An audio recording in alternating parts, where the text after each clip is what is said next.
દરેક વસ્તુમાં કોઈને કોઈ અપવાદ હોય, તો હાથ જોવામાં એવા કયા અપવાદ છે, અથવા તો એવું કહી શકે કે એવી કોઈ રેર લાઇન્સ કે એવા કોઈ રેર સિમ્ટમ્સ કયા હોય? ઓફકોર્સ રેર લાઇન્સ એટલે સિમ્ટમ્સ બી તમને મેં કીધું, પહેલાં તો તમે મને કીધું રાઇટી લેફ્ટી વાળું, તો આપણામાં વર્લ્ડમાં 12 થી 15% લોકો લેફ્ટી હોય છે. લેફ્ટ જે એનો એક્ટિવ જે પામ કહેવાય એ, બરાબર, બધા મોસ્ટલી રાઇટી હોય છે. તો અહીંયા લેફ્ટ હોય છે, લેફ્ટી હોય તો એનો આપણે લેફ્ટ હેન્ડ જોવાનો. આ એક રેર વસ્તુ મેં તમને કીધી, કારણ કે 12 થી 15% જ વ્યક્તિઓના હાથમાં હોય છે. એટલે સીધો એનું રાઇટ બ્રેન સાથે કનેક્ટેડ હોય છે. એટલે એનું 3D શેપ્સ છે, સાઇન લેંગ્વેજ છે, એ બધા પર કમાન્ડ વધારે છે. ક્રિએટિવ, બરાબર, એ બધી એના પર કમાન્ડ વધારે હોય છે.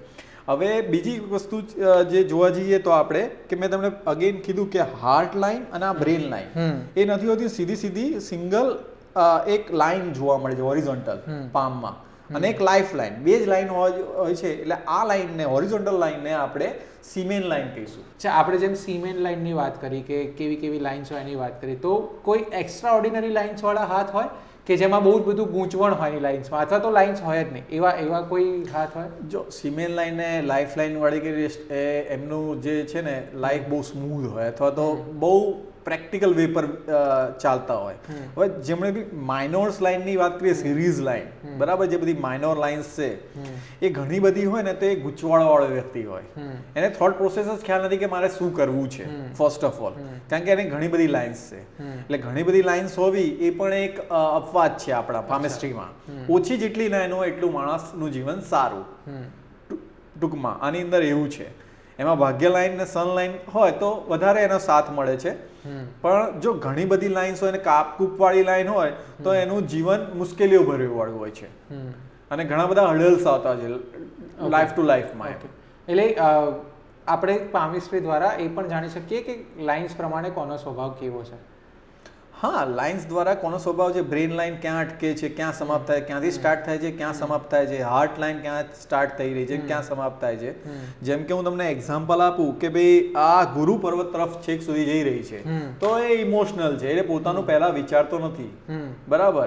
હવે જો આ જ શનિ સુધી જતી હોય, હૃદય રેખા શનિ સુધી અથવા સૂર્ય સુધી જતી હોય, બરાબર, તો એ સેલ્ફ ઓરિએન્ટેડ છે, એ પોતાનો પહેલા વિચારશે.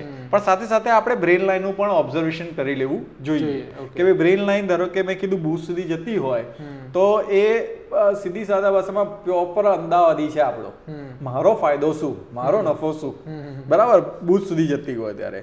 હવે જ્યારે શનિ નીચે જતી હોય, ધારો કે સમાપ્ત થતી હોય બ્રેન લાઇન અહીંથી સ્ટાર્ટ થઈને શનિ અથવા સૂર્ય નીચે સમાપ્ત થતી હોય, તો એ લોકોના આઈક્યુ 130 ઉપર હોય છે બેઝિકલી. એ લોકો બહુ માઇન્ડેડ હોય છે, ચેસ રમનારા, એટલે એકદમ એક્ટિવ કે ને, બ્રેન એક્ટિવ જ હોય એમનું. અડધી રાતે પણ ઉઠાડો તો પણ એ પ્રોપર જ આન્સર આપશે, અથવા એ ડ્રંક હશે તો પણ એ પ્રોપર આન્સર આપશે. એ બધી કન્ડિશનમાં એ બ્રેનનો જ યુઝ કરશે. એટલે એનું બ્રેન સતત એક્ટિવ હોય. તમે વિચારો કે ભાઈ આને 2-4 પેક પીવડાય ને પછી હું થોડું હૃદયમાંથી બહાર નીકળું, ઇમ્પોસિબલ. એટલે નાર્કો ટેસ્ટ બી, પેલો લાઇટ ડિટેક્ટર ટેસ્ટ બી ના થઈ શકે એમનો. ના થઈ શકે, એ અલગ પદ્ધતિ છે, બરાબર, મેથડ, પણ એ બહુ એક્યુરેટ ને બહુ હોય છે એમ. ઓકે, બરાબર, મતલબ એ પોતાની ફિલિંગ્સને કંટ્રોલ કરી શકે. યસ, એવું સીમેન લાઈન વાળા છે. ઓકે, એ 2-3% લોકોના જ હાથમાં હોય છે દુનિયામાં. ઓકે, અને સૌથી રેર લાઈન એક્ઝામ્પલ તરીકે જોઈએ ઓશો રજનીશ. ઓકે, બહુ ફેમસ નામ છે, કોઈને એવી આપણે ગૂગલ કરીને એ કહી શકીએ છીએ. એ લોકોનું ઓબ્ઝર્વેશન, એ લોકોનું જે સ્કિલ, બરાબર, વાક્ય છટા એ બહુ જ ડીપલી હોય છે, અને એ લોકોનું વિચારસરણી એકદમ ડિફરન્ટ હોય છે. તમે તમારા ઘરમાં પણ જોશો કે તમારા કલીગ્સમાં પણ જોઈ શકશો. તમે એમને સીમેન લાઈન કોઈની જુઓ તો તમે સમજી જાઓ કે ભાઈ એની boundary line beyond the boundary line છે. ઓકે, એક્સ્ટ્રા ઓર્ડિનરી વ્યક્તિ, એક્સ્ટ્રા ઓર્ડિનરી.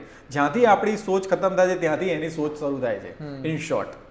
અને લાઈન ઓફ સક્સેસ છે, એ જે વસ્તુની પાછળ પડી જાય બાય હુક ઓર ક્રુક એ ક્રેક કરીને જ રહેશે. એટલે એમાં એમ કહી શકાય કે ભાઈ એનો હાર્ટ અને માઇન્ડ બંનેની સ્વિચ એના પાસે છે. ઓકે, એ કંટ્રોલ કરી શકે, કઈ મુવમેન્ટે કઈ સ્વિચ એને ઓન કરવી છે એ એને જ ખબર છે. બેઝિક ફંડા આ છે. એટલે સીમેન લાઈન તો આવા વ્યક્તિઓથી સાચવવું જોઈએ, એટલે એને પ્લેટફોર્મ સારું મળી ગયું. જો આવા વ્યક્તિઓ ક્રિમિનલ સાથે એક્ટિવિટી સાથે જોડાઈ ગયા તો એમને પકડવા સિરિયલ કિલર હોઈ શકે, અથવા તો બહુ માઇન્ડેડ ક્રાઇમ કરી શકે એવા હોય છે, બરાબર, એ હાર્શ હોય છે એકદમ. એમને ફિલિંગ્સની આમ હોતું જ નથી. નહીં તો ડર ફિલિંગ્સ હોય ને કોઈ બી ઘટના થયા પછી પણ જેને ને એ ટૂંકમાં એકદમ હાર્શ હોય છે, એકદમ કઠોર હૃદયના જેને કહી શકાય, અથવા ઓવર ઇમોશનલ પણ હોઈ શકે છે, ડિપેન્ડ. એટલે આપણે આ પોડકાસ્ટમાં વાતો કરી બહુ બધી કે જ્યોતિષનો કઈ રીતે, પામિસ્ટ્રીનો કઈ રીતે ઉપયોગ કરી શકાય, એનાથી શું ઓબ્ઝર્વ કરી શકાય, પણ મોસ્ટલી આપણે લોકો એને મોટાભાગના લોકો એનો યુઝ કરતા હોય છે ભવિષ્ય જાણવા માટે. તો ભવિષ્ય જાણીને બદલી શકાય? મતલબ આપણે જનરલી કોઈને હાથ બતાવીએ ને તો એ શું કહે કે હવે તમે આવું કરજો એટલે તમને ભવિષ્ય સારું રહેશે. ભવિષ્ય જાણીને બદલી નથી શકાતું. ભવિષ્ય જાણીને આપણે એને અનુકૂળ થવું પડે છે ફર્સ્ટ ઓફ ઓલ. કારણ કે સમય તો કોઈને છોડતો નથી, સમય કોઈનો બંધાયેલો નથી, જો સીધી વસ્તુ છે. હવે સમય ખરાબ છે. હવે એક્ઝામ્પલ આપ્યો કે ભાઈ અત્યારે વરસાદ ધોધમાર પડે છે, આપણે ફોરકાસ્ટમાં આપણા અહીંયા ગૂગલમાં જોઈ શકીએ વેધર ફોરકાસ્ટમાં. તો આપણને ખબર છે કે ભાઈ આપણે કઈ રીતના આવું, કે બાય કાર આવું, કે ભાઈ આપણે અમ્બ્રેલા લઈને આવું, બરાબર. એવી રીતના જો તમારો ખરાબ સમય ઇન્ડિકેશન આવતો હોય તો તમારે સ્ટેન્ડ બાય રહેવું જોઈએ, અથવા જે તે મંત્ર જાપ કરવા જોઈએ, અથવા તો સિમ્પલ કે કોઈ બી તમારે સ્ટેન્ડ બાય રહેવું જોઈએ. એ સમય ખરાબ સમયને કાઢી નાખવો જોઈએ. એટલે અંધારે જવાની રાહ જોવી જોઈએ ને ઉજવાળા આવવાની રાહ જોવી જોઈએ તમારે. એટલે બેઝિકલી કોઈ પણ જ્યોતિષને લઈ લઈએ કે પામિસ્ટ્રીને લઈ લઈએ, આપણને એક હોપ તરીકે કામ કરે છે. હોપ નહીં, ના અગેન આ સાયન્સ જ છે, આ પર્ટિક્યુલર સાયન્સ જ છે, એકદમ પ્યોર સાયન્સ છે.